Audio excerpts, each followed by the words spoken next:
me forever on fire.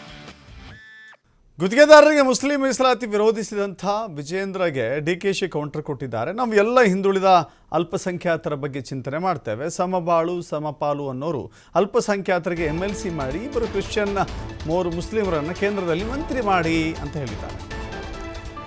BJPಯ tag line ಇದೆಯಲ್ಲ, ಸಮಬಾಳು ಸಮಪಾಲು. ಈ ಸಮಬಾಳು ಮತ್ತು ಸಮಪಾಲು ಎನ್ನುವ ಟ್ಯಾಗ್ ಲೈನ್ ಬಗ್ಗೆ DK ಶಿವಕುಮಾರ್ ವ್ಯಂಗ್ಯವಾಡಿದ್ದಾರೆ. ಹಾಗೇನಾದ್ರು ಇದ್ದರೆ ನೀವು ಮುಸ್ಲಿಮರನ್ನು ಮತ್ತು ಕ್ರಿಶ್ಚಿಯನ್ನರನ್ನು MLC ಮಾಡಿ, MP ಮಾಡಿ, ಕೇಂದ್ರದಲ್ಲಿ ಸಚಿವರನ್ನಾಗಿ ಮಾಡಿ ಅಂತ ಹೇಳಿದ್ದಾರೆ. ಆಗ ಮಾತ್ರ ಸಮಬಾಳು ಸಮಪಾಲಿಗೆ ಅರ್ಥ ಬರುತ್ತೆ, ಮಾತಾಡಲಿಕ್ಕೆ ಅವಕಾಶ ಸಿಗುತ್ತೆ. ಕುವೆಂಪು ಅವರ ನಾಡಗೀತೆಯನ್ನು ಒಮ್ಮೆ ವಿಜೇಂದ್ರ ಓದಬೇಕು. ಈಗ ಪಾಪ ಅಧ್ಯಕ್ಷ ಆಗಿದ್ದಾರೆ, ಅವರ ಲೆವೆಲ್ನಲ್ಲೇ ಇರಲಿ. ಗದಗ್ನಲ್ಲಿ ವಿಜೇಂದ್ರಗೆ ಟಾಂಟ್ ಕೊಟ್ಟಿದ್ದಾರೆ DCM DK ಶಿವಕುಮಾರ್.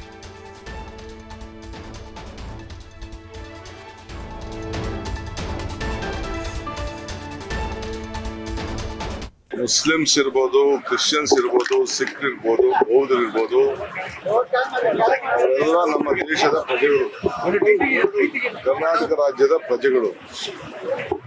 ನಾವು ಎಲ್ಲ ಅಲ್ಪಸಂಖ್ಯಾತರಿಗೆ, ಹಿಂದುಳಿದವರ ಬಗ್ಗೆ ನಾವು ಚಿಂತೆ ಮಾಡ್ತೀವಿ.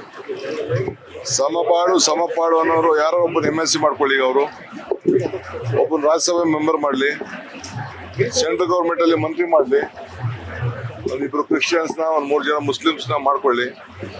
ಆಗ ವಿಜೇಂದ್ರಗೆ ಸಮಬಾಳು ಸಮಪಾಳು ಅಂತ ಮಾತಾಡಕ್ಕೆ ಒಂದು ಅವಕಾಶ ಇದೆ. ಈಗೇನು ಕುವೆಂಪುರವರ ಮಾತು, ನಮ್ಮ ನಾಡಗೀತೆ ಇದೆಯಲ್ಲ, ಆ ನಾಡಗೀತೆನ ಸರಿಯಾಗಿ ಓದ್ಲಿ ಅವರು. ಯಾರ್ಯಾರು ಸೇರಿದ್ರೆ ಶಾಂತಿಯ ತೋಟ ಆಗ್ತದೆ ಅಂತೇಳಿ ಅವರು ವಿಜೇಂದ್ರನವರು ಓದ್ಲಿ. ಇನ್ನ ಪಾಪ ಈಗ ಅಧ್ಯಕ್ಷ ಆಗಿದ್ದಾರೆ, ಅವ್ರ ಲೆವೆಲಲ್ಲೇ ಇರಲಿ. ಮುಸ್ಲಿಮ್ಸ್ ಇರ್ಬೋದು,